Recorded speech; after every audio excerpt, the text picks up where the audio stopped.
আনাস ইবনে মালিক বলেন, আমি এমন কয়েকটা মৃত্যুর খারাপ অবস্থা দেখে আল্লাহর হাবিবে কিবরিয়ার কাছে প্রশ্ন করলাম, ইয়া রাসূলুল্লাহ, ওগো মায়ার নবী, ওগো দয়ার নবী, রাহমাতুল লিল আলামিন নবীজি, মানুষ কেন এমন কষ্ট পায় মারা যায়?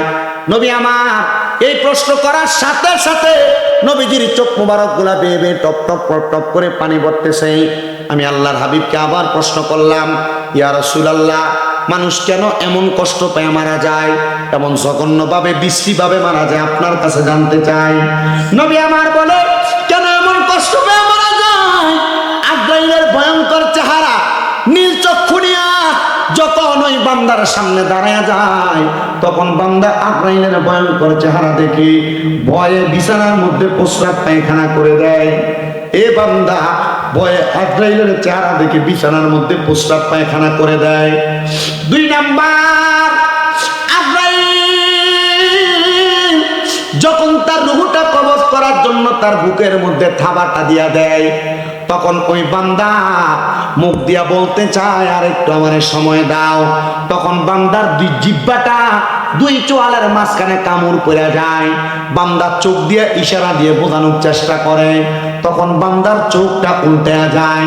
বান্দা ওই সময় যখন আজরাইলের দিকে তাকায়, চোখ উল্টানোর সাথে সাথে বান্দার শাহরগ গুলা ঠাস ঠাস করে ছিঁড়ে যায়, হাতের রগ গুলা ছিঁড়ে যায়, পায়ের রগ গুলা ছিঁড়ে যায়। ওই সময় বান্দার রক্ত চলাচল করতে পারে না। ওই বান্দার যখন রক্ত চলাচল করতে পারে না, তখন বান্দার রক্তগুলা নাকে মুখে দিয়ে রক্ত বের হয়ে যায়। ইয়া রাসূলুল্লাহ, এমন কষ্ট পায়া কারা মারা যায়? নবী আমার বলে, দুনিয়ার জমিনের মধ্যে বেনামাজি, দুনিয়ার জমিনের মধ্যে হারামখোর, দুনিয়ার জমিনের মধ্যে সুদখোর, দুনিয়ার জমিনের মধ্যে পরের হক হরণ করা ব্যক্তি, দুনিয়ার জমিনের মধ্যে দুর্নীতি করা ব্যক্তিগুলা এমন কষ্ট পায়া মারা যায়।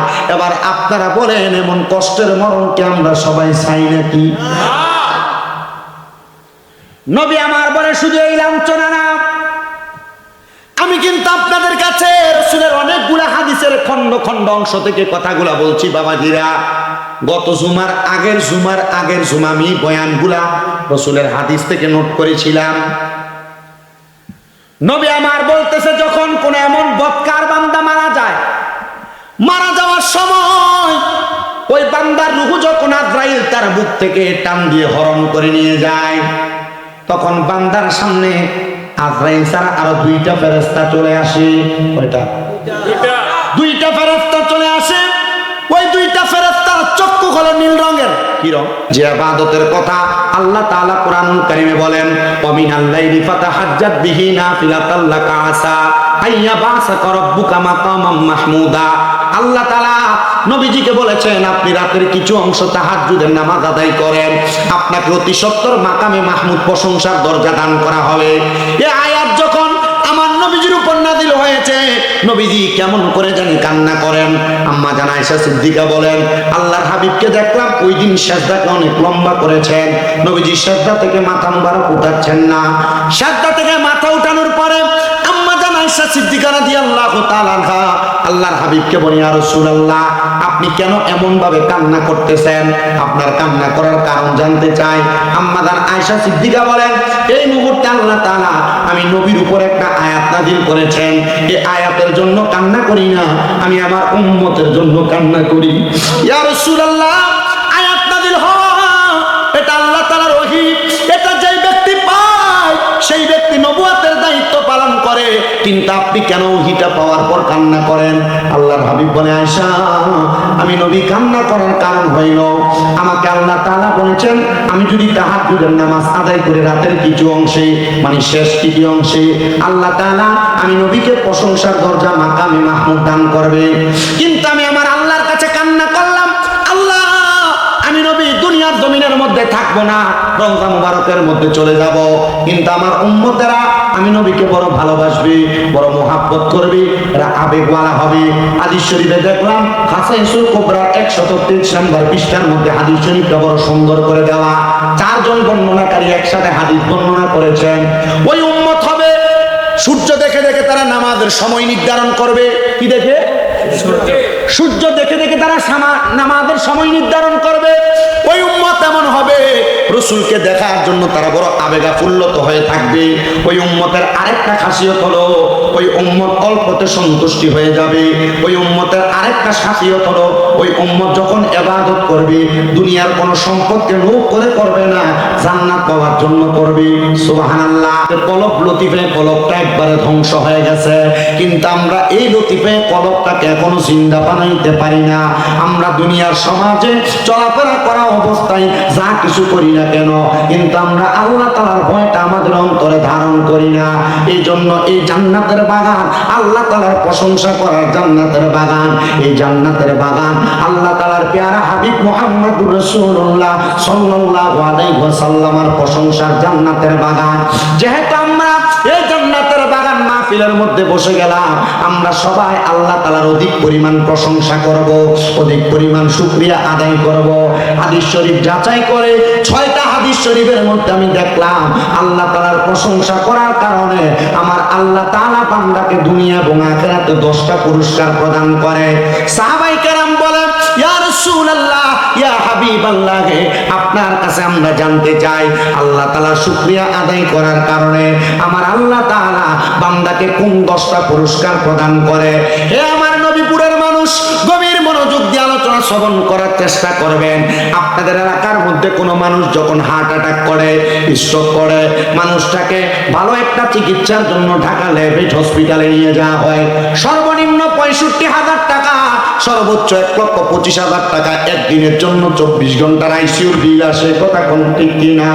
আল্লাহর প্রশংসা যদি আল্লাহর কোনো বান্দা করে, আমার আল্লাহ তাআলা ওই বান্দার হায়াত বৃদ্ধি করে দেয়। দুনিয়ার 1 লক্ষ টাকা, 1,20,000-25,000 টাকা আপনার খরচ করা লাগবে না। আল্লাহর প্রশংসা করার কারণে আমার আল্লাহ তাআলা আপনার এমন অবস্থা করে দিবে, মানে হায়াত বাড়ায়া দিবে। জোরে বলেন সুবহানাল্লাহ। মুসলমান ইমানদারের দলেরা গভীর মনোযোগ দিয়ে আলোচনা শ্রবণ করার চেষ্টা করবেন। আমি চাই আপনারা আমার আলোচনা থেকে যেই কথাগুলো ভালো লাগবে এই কথাগুলোর উপরে আপনারা যেন আমল করেন। আমল করতে পারলে আল্লাহ তাআলা আপনার আমার জীবন পরিবর্তন করে দিবে।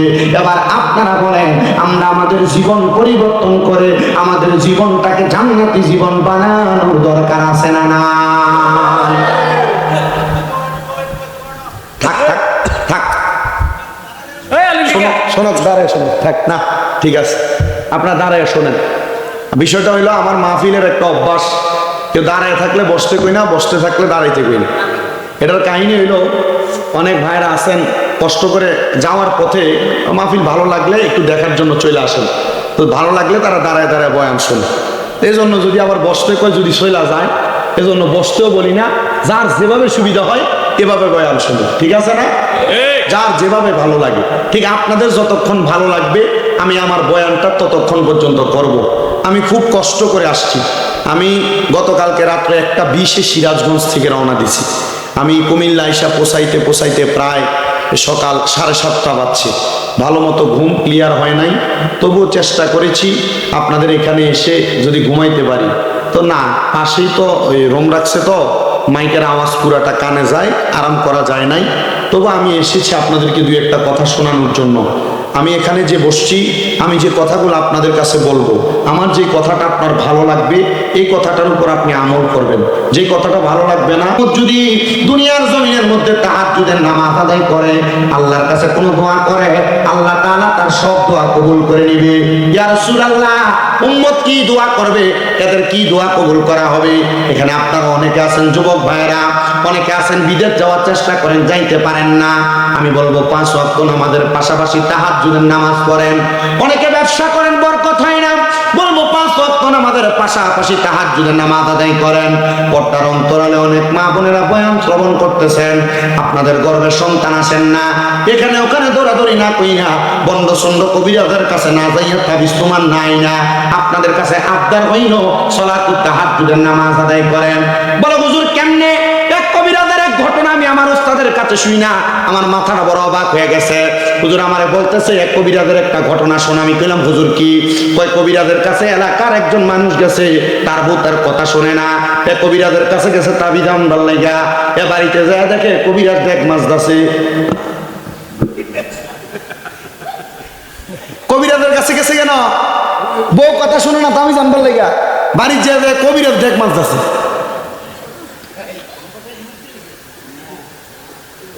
বর্তমান জামানায় এমন কোন ভালো কবিরাজ নাই যে আল্লাহর কোরআন দিয়ে চিকিৎসা করবে, কোরআনিক চিকিৎসা। এই জন্য আমি আপনাদেরকে বলি, আল্লাহর হাবিব সাল্লাল্লাহু আলাইহি ওয়াসাল্লাম নবীর ঘোষণা, যদি তোমরা আল্লাহ তাআলার কাছ থেকে গায়েবী ভাবে সাহায্য পাইতে চাও, তাহলে ইবাদতের নাম সালাতুত তাহাজ্জুদের নামাজ। অনেকে চিন্তা করে, হুজুর 5 ওয়াক্ত নামাজ হইতো পড়ি না, আমরা তাহাজ্জুদ করলাম কেমনে? আমি আপনাদের কাছে হযরতে আব্দুল হক মুহাদ্দিস দেহলভী রাহমাতুল্লাহ আলাইহির একটা ওয়াকিয়া শোনাইবো, কারগুজারি শোনাইবো। আমার বয়ান যখন শুরু করব তখন, বয়ান কিন্তু এখনো শুরু হইছে না। আপনারা কি কষ্ট করে একটু বসতে রাজি আছেন? শেষ পর্যন্ত থাকবেন ইনশাআল্লাহ? হ্যাঁ, এই মুরব্বি আব্বা সাবধান, এদের বইতে কর দরকারও নাই, তারা দাঁড়ায় দাঁড়ায় ওয়াজ শুনুক। আমি একবার এর আগে কয়ে দিছি, দ্বিতীয়বার আর বলবো না। তারা যারা দাঁড়ায় শুনতে মন চায় দাঁড়ায় শুনবে, অসুবিধা নেই। কারণ খিচুড়ি খাওয়ান না মানুষ, কিও তো লাগবো। কি করেন আপনারা? আল্লাহ কবুল যেন করে, আমিন পড়েন। তাহলে নামাজটার নাম সালাতুত তাহাজ্জুদ। মা বোনদেরকে বলবেন এই নামাজ যেন পড়ে, রোগের শিফার জন্য, কঠিন বিমার থেকে উদ্ধার হওয়ার জন্য। এবার ওই তিতাসের যে ব্যক্তি, ওনাকে আমি বললাম, আপনি কালো জিরা, যেই কালো জিরা মরণ ছাড়া সব রোগের ওষুধ, মরণ ছাড়া সব রোগের ওষুধ। আমি সূরা ফাতিহা 7 বার করে কালো জিরার মধ্যে ফুঁক দিয়ে বললাম, এখন থেকে কালো জিরার মধ্যে অনেকগুলো কালো জিরা মিক্স করে করে আপনি আহার করবেন, আর আপনি সালাতুত তাহাজ্জুদের নামাজ পড়বেন 3 মাস। উনি বলেন, আমি নামাজ আদায় করতে লাগলাম। মাত্র 1.5 মাস পরে ঢাকা ল্যাবরেটরি হসপিটালের মধ্যে গেছেন ডাক্তার দেখানোর জন্য, আল্লাহর বান্দা। উনি বলেন, ডাক্তারকে আমি যখন দেখাইলাম, আমাকে 3টা পরীক্ষা দিল। পরীক্ষা দেওয়ার পরে আমি পরীক্ষার রেজাল্টগুলো ডাক্তারকে দেখানোর পর ডাক্তার বলে, কোন ডাক্তার দেখাইছেন? আপনার তো এখন আর কোনো রোগ ধরা পড়তেছে না। ওই ব্যক্তি বলে, হুজুর আমি আল্লাহু আকবার বলে ওই হসপিটালের ডাক্তারের চেম্বারের মধ্যে একটা চিৎকার দিলাম। চিৎকার দেওয়ার সাথে সাথে পুরা হসপিটালের মনে হয় মানুষগুলো আমার সামনে চলে আসছে। আমি যখন চিৎকার দিলাম, ওই ডাক্তারকে বললাম, হে ডাক্তার, আমি অন্য কোনো চিকিৎসা নেই নাই, দুনিয়ার কোনো ডাক্তারের চিকিৎসা নেই নাই। আমি 5 ওয়াক্ত সালাতের পাশাপাশি সালাতুত তাহাজ্জুদের নামাজ আদায় করেছি, আর সিজদার মধ্যে কান্না করেছি, আর আমি আল্লাহর রাসূলের দেওয়া চিকিৎসার ওষুধ কালো জিরা ভক্ষণ করেছি। আমার আল্লাহ তাআলা আমাকে গায়েবী ভাবে আমার রোগ থেকে শিফা দান করেছে। ওই ব্যক্তি বলে, আল্লাহর কসম, আমার যত সম্পদ আছে আমি আমার সম্পদের মায়া ত্যাগ করেছিলাম, আমি আমার সন্তান স্ত্রী পুত্র নাতি নাতকুরের মায়া ত্যাগ করেছিলাম, কিন্তু আমার আল্লাহ তাআলা আমাকে এমন জীবন দান করেছে, আমার আর কষ্ট করার প্রয়োজন নাই, আমি আর কষ্ট করতে চাই না। আমি আমার সন্তানকে বলেছি, তোমাদের যেহেতু কুয়েতের মধ্যে ব্যবসা আছে, তোমরা ব্যবসা করো, আমি আব্বা আর কোনো কাজকর্ম করতে চাই না। আমি আব্বার এখন একটাই কাজ, আমি আমার মনিবের গোলামি করব।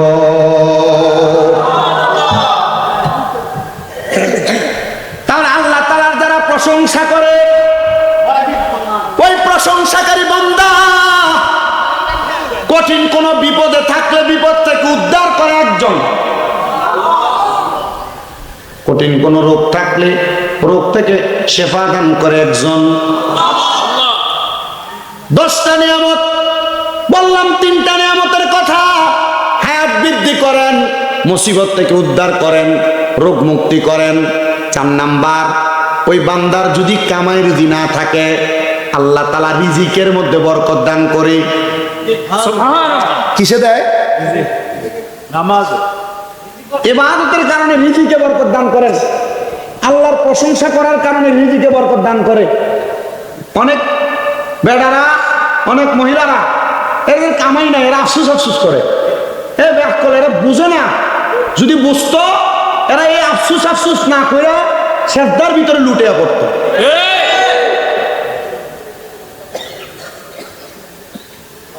আমি সবার কাছে আবদার করব, ব্যবসা করেন বরকত হয় না, চাকরি করেন প্রমোশন হয় না, বিদেশ যাওয়ার চেষ্টা করেন যাইতে পারেন না, কঠিন রোগ মুক্তি পাচ্ছেন না, অনেক ডাক্তার দেখাইছেন কাজ হচ্ছে না, আল্লাহ তাআলার ইবাদতে, আল্লাহ তাআলার প্রশংসায় মনোযোগী হন, গায়েবী ভাবে আপনি আপনার সব সমস্যার সমাধান পেয়ে যান।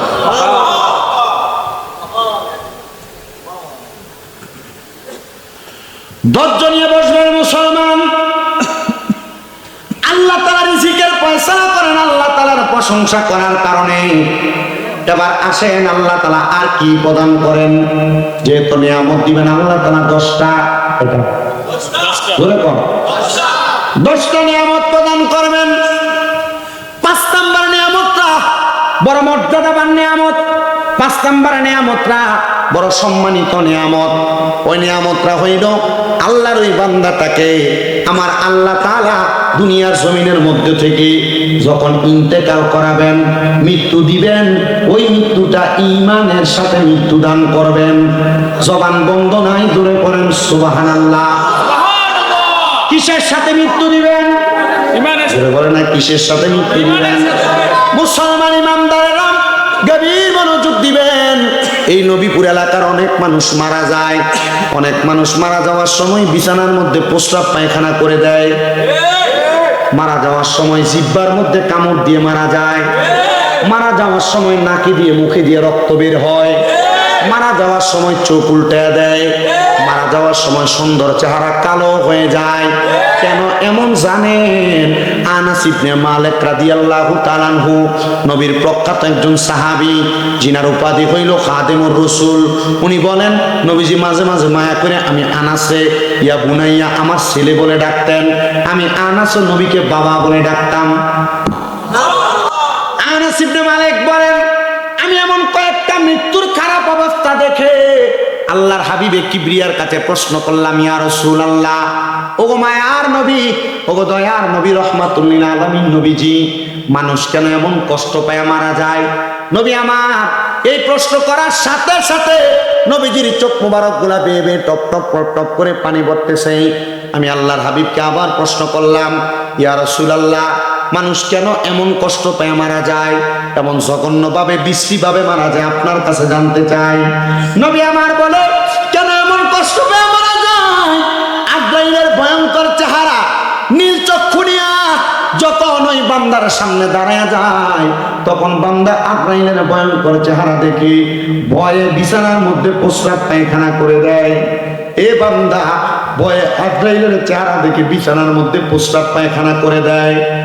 2 নাম্বার, আজরাইল যখন তার রূহটা কবজ করার জন্য তার বুকের মধ্যে থাবাটা দিয়া দেয়, তখন ওই বান্দা মুখ দিয়া বলতে চায় আর একটু আমারে সময় দাও। তখন বান্দার জিহ্বাটা 2 চোয়ালের মাঝখানে কামড় পড়ে যায়। বান্দা চোখ দিয়ে ইশারা দিয়ে বোঝানোর চেষ্টা করে, তখন বান্দার চোখটা উল্টে যায়। বান্দা ওই সময় যখন আজরাইলের দিকে তাকায়, চোখ উল্টানোর সাথে সাথে বান্দার শাহরগ গুলা ঠাস ঠাস করে ছিঁড়ে যায়, হাতের রগ গুলা ছিঁড়ে যায়, পায়ের রগ গুলা ছিঁড়ে যায়। ওই সময় বান্দার রক্ত চলাচল করতে পারে না। ওই বান্দার যখন রক্ত চলাচল করতে পারে না, তখন বান্দার রক্তগুলা নাকে মুখে দিয়ে রক্ত বের হয়ে যায়। ইয়া রাসূলুল্লাহ, এমন কষ্ট পায়া কারা মারা যায়? নবী আমার বলে দুনিয়ার জমিনের মধ্যে বেনামাজি, দুনিয়ার জমিনের মধ্যে হারামখোর, দুনিয়ার জমিনের মধ্যে সুদখোর, দুনিয়ার জমিনের মধ্যে পরের হক হরণ করা ব্যক্তি, দুনিয়ার জমিনের মধ্যে দুর্নীতি করা ব্যক্তিগুলা এমন কষ্ট পায়া মারা যায়। এবার আপনারা বলেন এমন কষ্টের মরণকে আমরা সবাই চাই নাকি? নবী আমার বলে শুধু এই লাঞ্ছনা না, আমি কিন্তু আপনাদের কাছে রাসূলের অনেকগুলা হাদিসের খন্ড খন্ড অংশ থেকে কথাগুলা বলছি বাবাজিরা। গত জুমার আগের জুমা আমি বয়ানগুলা রাসূলের হাদিস থেকে নোট করেছিলাম। নবী আমার বলতেছে যখন কোন এমন বদকার বান্দা মারা যায়, মারা যাওয়ার সময় ওই বান্দার রূহ যখন আজরাইল তার বুক থেকে টান দিয়ে হরণ করে নিয়ে যায়, তখন বান্দার সামনে আজরাইল ছাড়া আরো 2টা ফেরেশতা চলে আসে। কয়টা? 2টা ফেরেশতা চলে আসে। ওই 2টা ফেরেশতার চক্ষু হলো নীল রঙের। কি রং?